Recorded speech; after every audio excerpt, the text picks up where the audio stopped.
Next on Unsolved Mysteries. A Florida rancher is dead and his girlfriend has vanished. Was she abducted or is she the killer? Hundreds of people see a UFO in the skies over Mexico City, and there's a videotape to prove it. A man infiltrates a nudist camp and then flees when it's learned he molested a child. And a young woman's body is found floating in the Chesapeake Bay. She has been murdered, but no one knows why. Our team continues to track crimes, fugitives, and tales of the paranormal. Perhaps you can help. I'm Dennis Farina, and this is Unsolved Mysteries.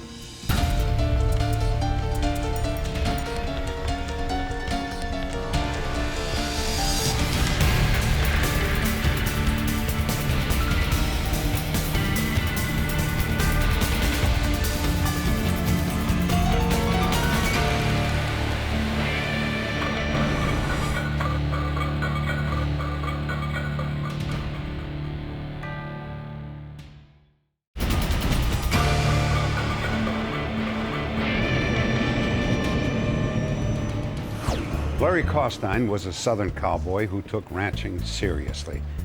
He spent more than 30 years working with horses and cattle, and he was very good at it. He was tough and he was strong, but he was no match for whoever put 2 bullets in his head. Lakeland, Florida. Larry was riding a horse from the time he was 2 years old. He loved to work. He loved to rodeo.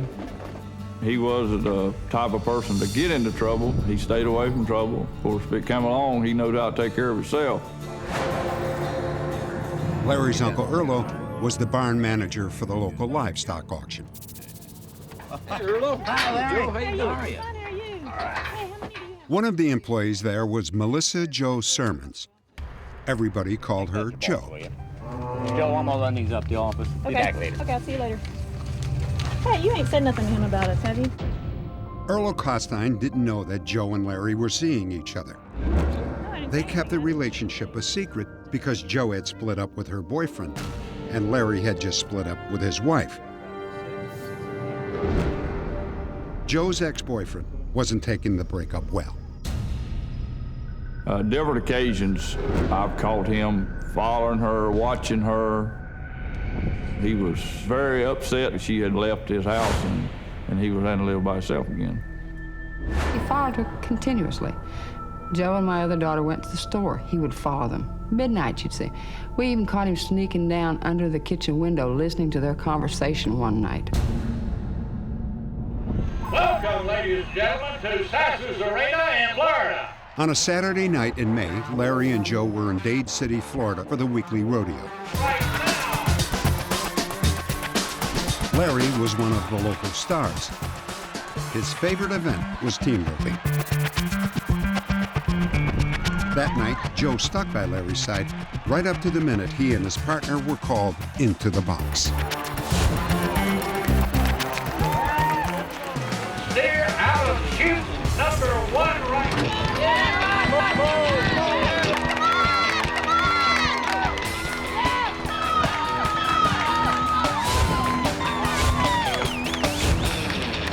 Ladies and gentlemen, we are looking at a brand new winning time tonight with the winners taking home a $5. Larry and his partner split a $350 purse. The rodeo finished late that night. Larry and Joe went out to breakfast around 2 a.m.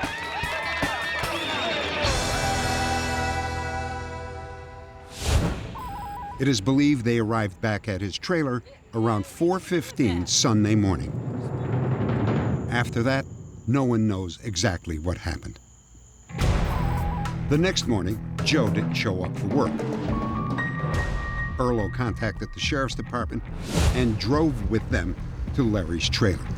As soon as I got to the trailer, a feeling came to me that I knew in my mind that something bad was wrong. I really appreciate this. Sheriff's office, is anybody home? When the deputy put the key in and opened the door, the smell was unreal. And I knew then that Larry was dead. Larry Costine was found nude on his bedroom floor. He had been shot 4 times with a handgun, twice in the head. His bed had not been slept in, and one of Larry's guns was missing. However, there was no sign of a struggle or robbery. There was also no sign of Melissa Jo Sermons. I felt like both of them would be there when we opened the door, being both of them was missing at the time. As soon as they told Earl there was only one body, he called us and told us at that time that my daughter was missing. They did not know where she was at. Somebody watched Larry, knew Joe was with Larry, followed Larry home and was waiting for him. Personally, I feel like it was somebody real jealous of his actions that particular night, being with Joe, spending the night with Joe.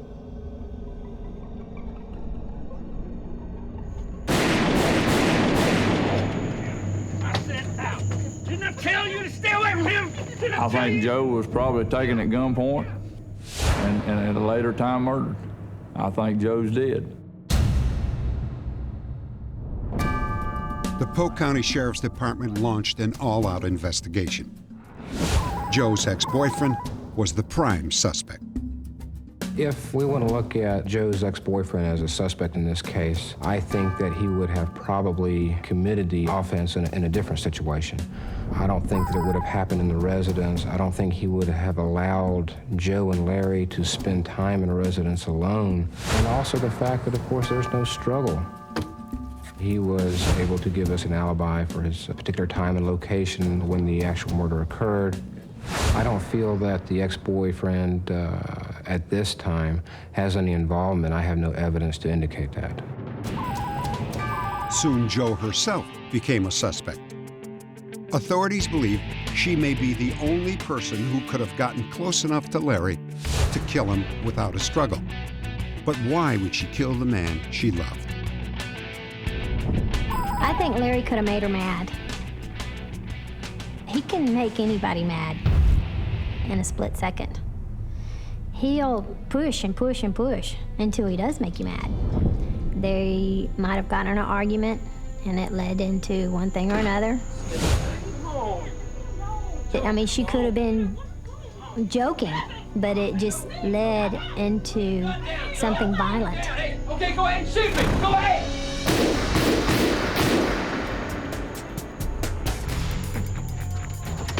In my heart, I strongly believe that she is alive and that she is hiding. Based on everything that I've learned at this time, I feel that Joe is in some way involved in the murder, either actually committing the murder or possibly a witness to it.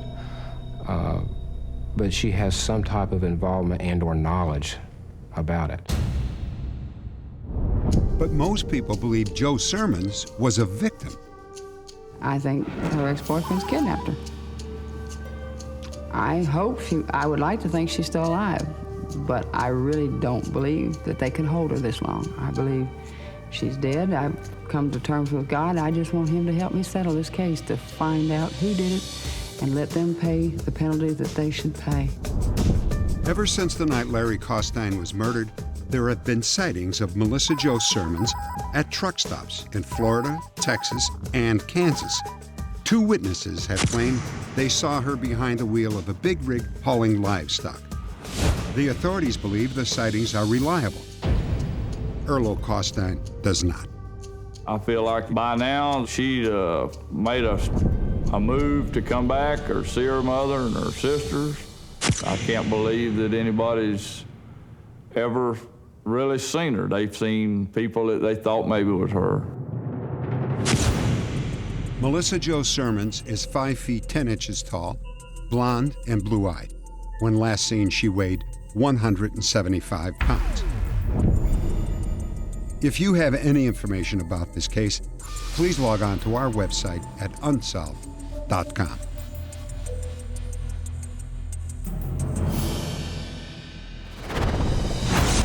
Next, a remarkable series of UFO sightings were caught on tape in the skies over Mexico.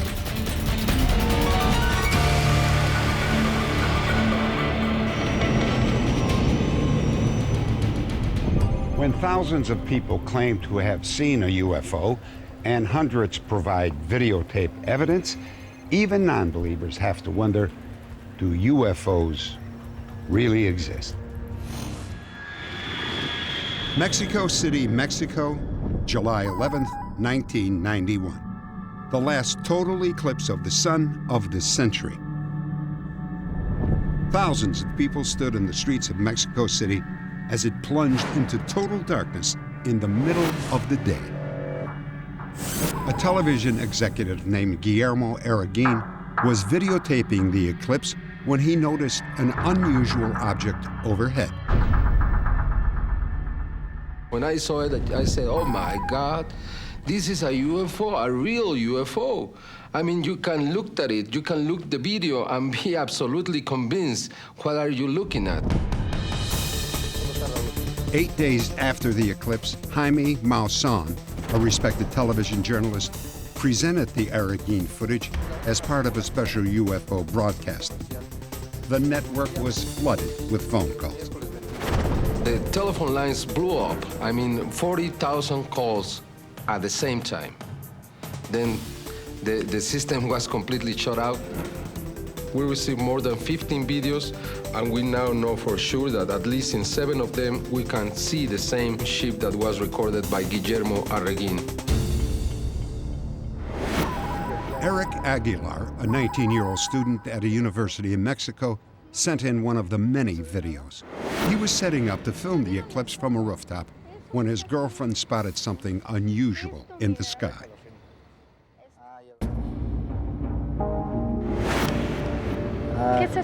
At first, all we saw was a white dot in the sky. That's all we could see in the beginning. Later, we saw that this dot was shining brightly. It wasn't a dot anymore. It was a larger object, and it was giving off light. It was shining. At about the same time, 60 miles from Mexico City, a businessman named Luis Lara videotaped a similar object. As I raised the camera, you could see something in the clouds, and it was a metal object. You could see clearly it's not a star. It's a UFO because it had a shadow underneath. If it were a star or a planet, you would see clearly that it would be completely luminous. But this one had a little shadow underneath.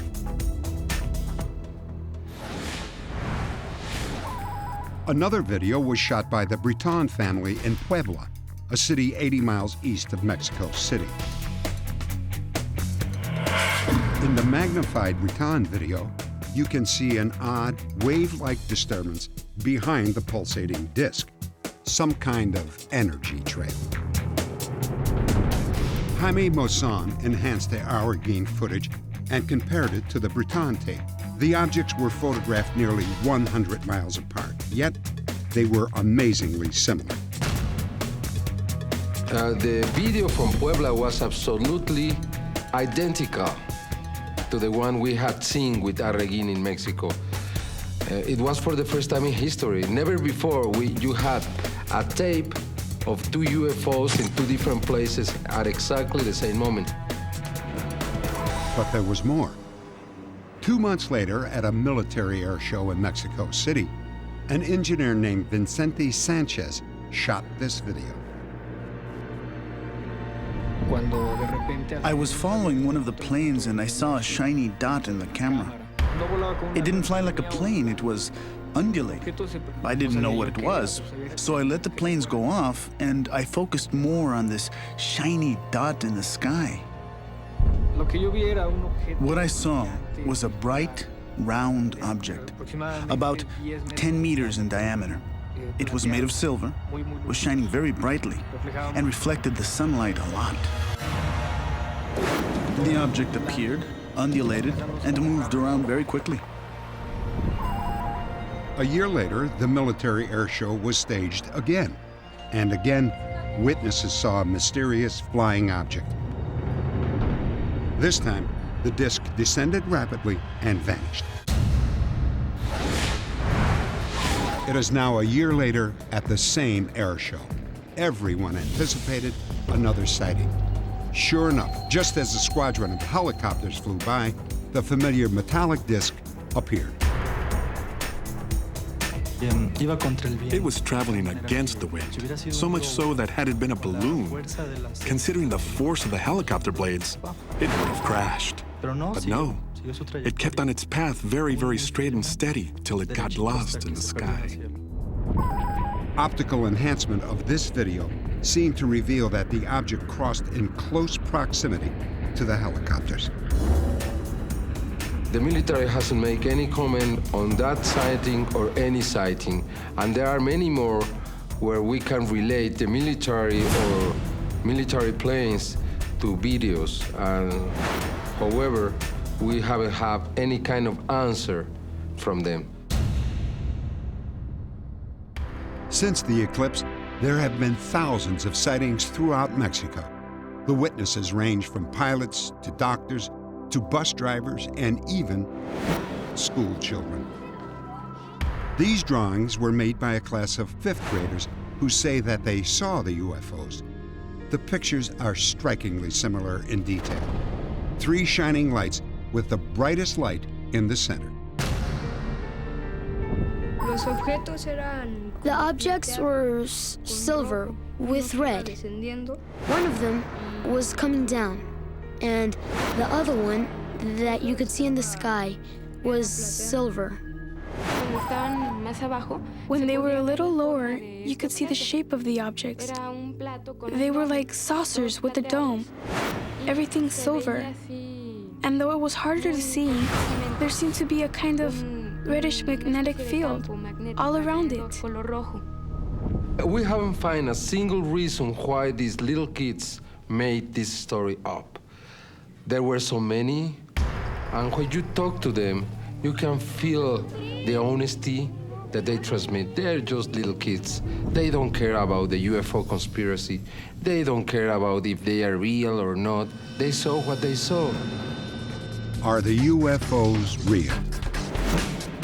It's hard to deny the images captured on videotape. A skeptic would suspect a hoax. But for those who have witnessed the mysterious objects in the sky over Mexico, seeing is believing. Next, viewers help capture an alleged con man who infiltrated a nudist camp. And later, he is known as the Heart Attacker. He's broken the hearts and bank accounts of women all over the country.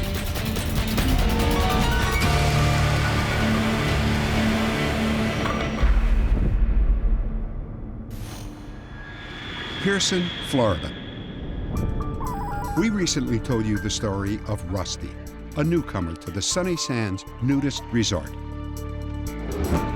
As soon as he arrived, Rusty became a favorite among the club's members. He opened a video rental store in a nearby town and convinced some of the Sunny Sands residents to invest thousands of dollars in his business. Then, just 7 months after he arrived, a neighbor's 11-year-old daughter accused Rusty of molesting her. He was arrested for sexual battery against a child under 12, and the court ordered him to be held without bail. However, many of Sunny Sands residents believed in Rusty. They were sure he was innocent. They convinced the judge to release him on $25,000 bail. But Rusty's supporters were wrong. 2 days later, Rusty disappeared, taking with him more than $50,000 of the investors' money, as well as betraying their trust. No matter what happens, we know we'll never get our money back. But right at this point, the money is immaterial. Right now, the big thing I want Rusty caught is what he did to that child. Police later learned that Rusty was wanted in both Florida and Texas for fraud.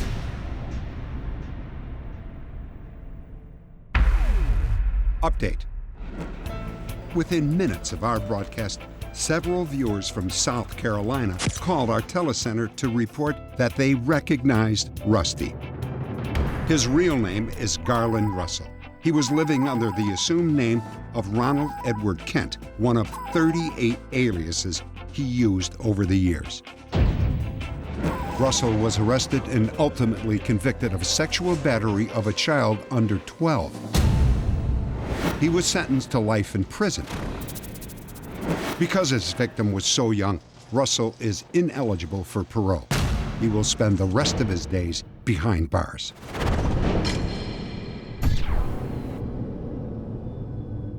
Louis Carlucci. His nickname is the Heart Attacker. He runs a con that the police call a marriage swindle. Women, beware. Forest Hills, New York. Carlucci usually meets his prey in restaurants and friendship clubs. Excuse me. Hi. A woman we'll call Barbara was one of his many victims. I was out with a friend, and we were sitting and having a drink, and he sent over drinks. And got to talking, and that's how we first met. First impression when I first saw him, no style, no class. However, he was warm, very friendly, he had a good sense of humor. So I started dating him. I thought, well, he was a pretty nice guy. The power vested in me by the state of New York, I now pronounce you man and wife. You may now kiss the bride. After only 7 weeks, Barbara married Louis Carlucci in a small ceremony at the bar where they'd first met. Right after the wedding, their relationship began to fall apart. He kind of jumped on me for talking to other people at the wedding, and he got very angry about the idea, possibly that we even got married. After the honeymoon, they moved into an unfurnished apartment in New York where they lived out of suitcases. Carlucci would not let Barbara out of his sight and paid for their living expenses with Barbara's credit card. The change in his attitude and his personality shocked me, because there were times when he was real nice, and then all of a sudden he'd flip and it would be like black and white. And then I really got scared. I didn't have what he thought I had, which was money. The man was very physical. If you ever pull that again. I couldn't turn my head. He'd pull my hair. If I looked the wrong way, I'd get smacked. Of course, I couldn't talk to anyone at all. I mean, if we were in a restaurant, I couldn't even order anything from the waitress because he felt like I was looking at the person to signal or whatever. Can I get you some dessert? No, thank you. Just a check. Yeah? Just the check. Carlucci maxed out Barbara's credit cards, emptied her bank account, and when they went out together, he used Barbara's money until it ran out. Barbara was desperate. I was just held captive, let's put it that way, for about 6 months. He caught me with the razor. I was going to cut my wrist because that was the only way I could get out. He knew that I was going to die, whether I did it myself or I would just waste away and die. So his reaction was, well, I may as well let you go because you're going to die. 6 months after their wedding, Louis Carlucci left Barbara, having spent all of her money, a total of $20,000. Update. When this story aired, viewers in Nashville, Tennessee identified Carlucci as a local restaurant manager, Louis Serra. The next day, the police arrested Carlucci at his house where he was living with a new wife who was pregnant. A viewer in Los Angeles called in and told police that she too was a Carlucci victim. While she did not marry Carlucci, she claimed that she was swindled out of $65,000. Louis Carlucci was charged with bigamy, coercion, larceny, and fraud. He was convicted on all charges. After serving just 4 years in prison, Carlucci was released to supervised custody.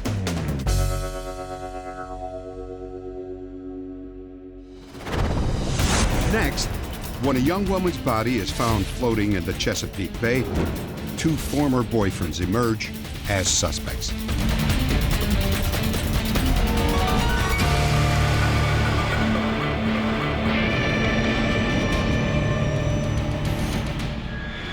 Maryland's Chesapeake Bay. Coastal police on a routine patrol make a gruesome find: a lifeless body of a young woman. She was identified as a 33-year-old ship steward named Nancy Manny. Nancy Manny was one of the few female members of the Seafarers International Union. She had even worked on giant freighters that ferried natural gas all over the world. But now she was dead, possibly murdered. Her 2 ex-boyfriends became the prime suspects. When was the last time you saw Nancy? Wednesday. Billy Mesmer, one of Nancy's ex-boyfriends, was questioned 2 days after her body was found. Billy had written poems to Nancy while they were lovers. Now those poems aroused suspicion. Perhaps most disturbing were these lines. Excited breath escapes his lips while he waits without the light. No one will ever hear your screams as the predator begins to bite. The poem was signed Sweet Dreams, Billy. The title, Night Stalker. I've had experts look at it, trying to analyze it, and they have concurred that, he did have an obsession with Nancy at this time. Yeah, I can understand where they would come up with the word obsessive. Nancy was the love of my life. I wrote her poetry constantly, which is a very obsessive thing. It's full of feelings and emotion. Billy insisted he would never hurt Nancy, but it was clear that she was an independent woman and might not have had the same passion for him that he had for her. She was very attractive and fun. She, had a lot of boyfriends, but she hadn't really found a person that she was destined to spend the rest of her life with. She left you for someone else. I don't understand why you keep accusing me of things.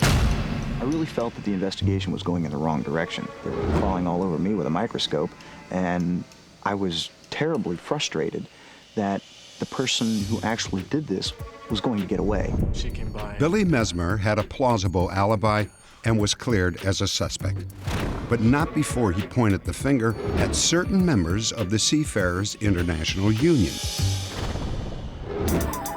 At the time of her death, Nancy had been studying at this union-run training center. She was dating a union member who was connected to the school. Billy says that Nancy came to his apartment a few days before her death. Hey, Nancy, come on in. Hi, Billy. Are you okay? Nancy had a very, very bad falling out with her boyfriend. He had told her that if she didn't do things as he wanted, he would make things very difficult for her within the union. She simply said, if you do this, then I will expose you for what you are. According to Billy, the secret Nancy threatened to reveal may have had something to do with illegal drugs.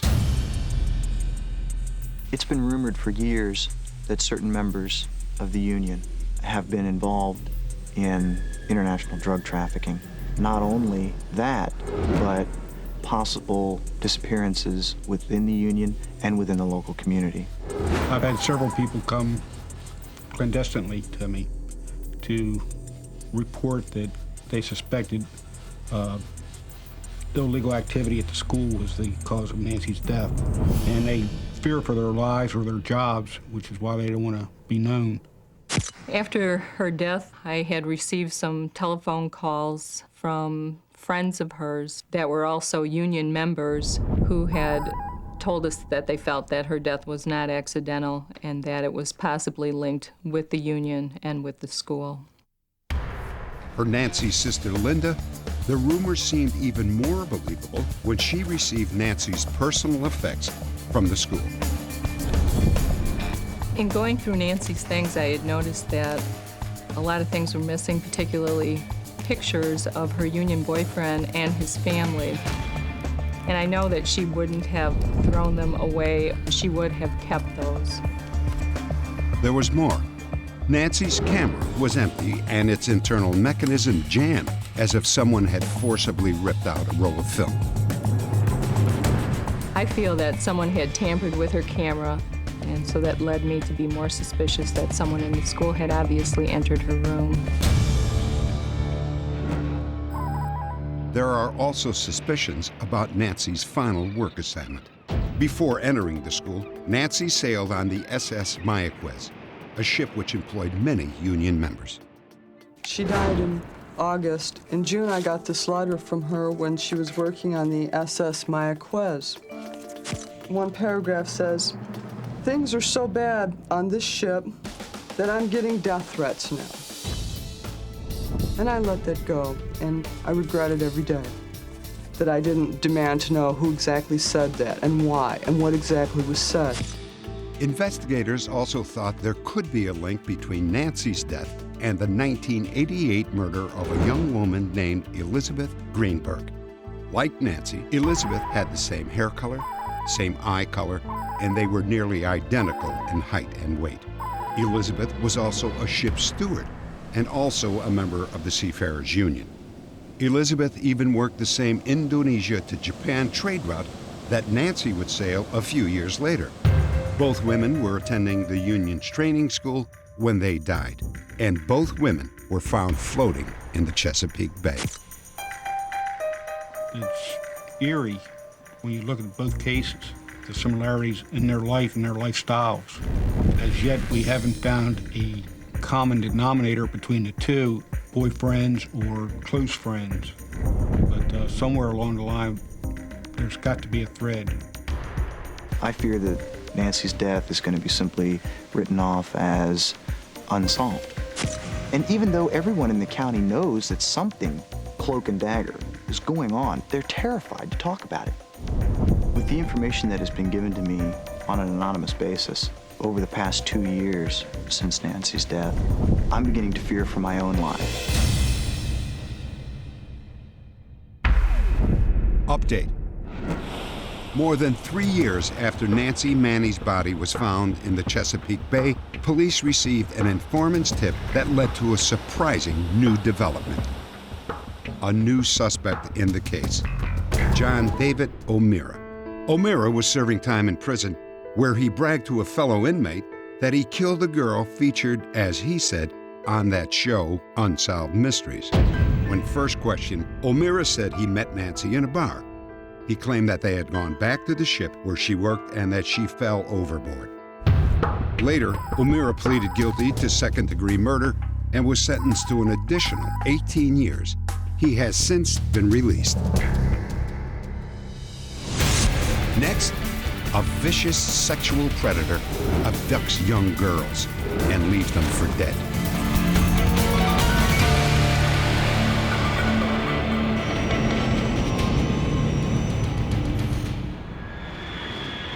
Edmonton, Canada. Mom, I forgot my shoes.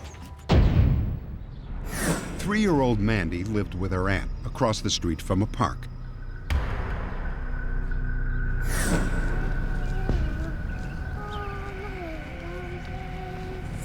Mandy spent most of her afternoons at the playground, which was almost like her own backyard. Come on, you can do it. Early one evening, Mandy went back to the park to get her shoes that she had left by the slide. Okay, guys, thanks, Ma. She never came home.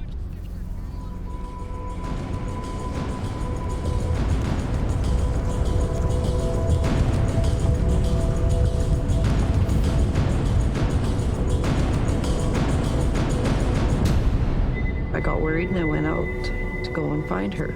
And when I did get out to the park, there was a guy out there playing ball hockey with his kids.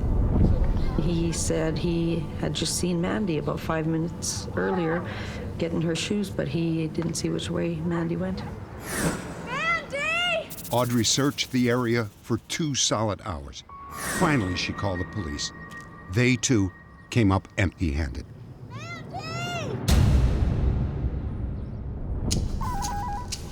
19 hours later, a group of horseback riders found Mandy in a remote field, 9 miles from her home. Daryl, just a minute. Mandy had a 1-inch welt on her neck from being choked and had been sexually assaulted. She was partially clothed, and both of her shoes were missing. It was quite obvious to everyone involved that she had been left for dead. She was injured to such an extent that the perpetrator definitely wanted her to be dead. But thankfully, Mandy was still alive. I wouldn't have believed that she could have made it out there where they found her. But then when I thought about it after, she was a miracle. It was a miracle that she lived through that. Apparently, the assailant had driven into the field and thrown Mandy from the car without stopping. Mandy initially wasn't able to tell us an awful lot. She was only 3.5 years old. However, as time progresses, she is giving us more and more information. She is actually a very bright young girl. In my opinion, if she sees the person or persons responsible, she will be able to identify them. I think we have something over here. Within 5 miles of the spot where Mandy was found, police discovered tattered pieces of her skirt and one of her sneakers. They believed the assailant tossed them out right after he dumped Mandy by the side of the road. Command post. You send a member of IDENT up her location. The shoe was minus the laces. We're still missing at this time her left shoe. The person responsible may be saving these items as a bit of a trophy, and we're hopeful as well that perhaps somebody may have seen the shoe or perhaps a part of that jean skirt in a person's vehicle. 4 months after the assault, a local newspaper reported that the police had uncovered no further clues. Okay, you cheated. 2 days later, another abduction. A 6-year-old girl and her 5-year-old friend were playing outside their apartment building just 4 miles from where Mandy lived.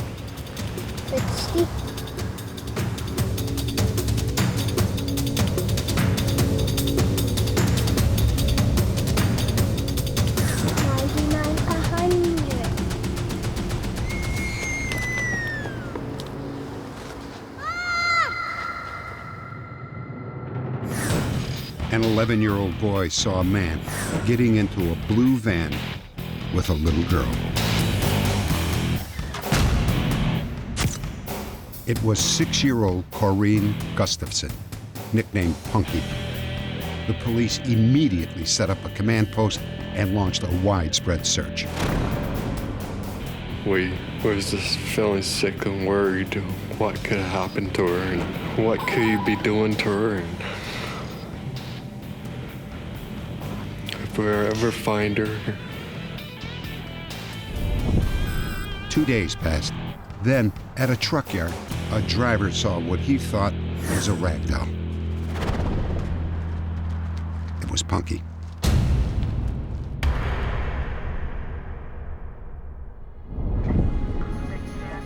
Punky had been raped, smothered. But unlike Mandy's case, clues had been left at the scene. We were able to obtain footprints and tire prints. The tire prints indicated that the suspect drove a mid-size North American front-wheel drive vehicle with Goodyear Invicta GLs on the back with approximately 20% wear and bald tires on the front.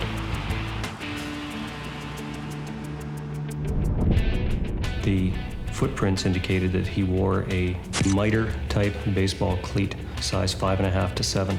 This is a patented tread design manufactured in Canada.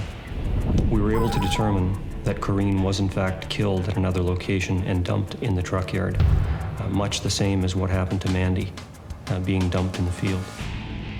The distance the victims were transported after abduction, what was done to the victims by the offender, all facts of the case lead me to believe that both crimes were committed by the same individual. Ron McKay is Canada's foremost criminal profiler. He has developed a detailed personality portrait of the assailant. In my opinion, this offender is in his late teens to early 20s. He probably doesn't have a girlfriend, somewhat of a loner. He's a fantasy-motivated individual, and his fantasy is only satisfied temporarily. So therefore, after he regains some confidence, and if the fantasy continues untreated, then the probability of him reoffending in a similar fashion is a very real probability. Someone out there knows this guy. Our bad guy doesn't have to look like any kind of a monster. He could just look like your boy next door. I know it would give our family a sense of relief knowing that he's behind bars and somebody else isn't going to have to go through it, what we're going through, and some poor little kid isn't going to have to suffer like Corinne must have. And as long as he's out on the streets, every little kid is in jeopardy.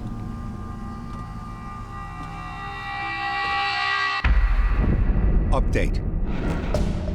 10 years after the murder of Corinne Punky Gustafson, Clifford Slay was identified as her killer. Slay was already serving time in a Canadian prison for an unrelated sexual assault. DNA evidence led to his conviction in the Gustafson case. Slay was sentenced to life in prison for the murder. He will be eligible for parole in the year 2030.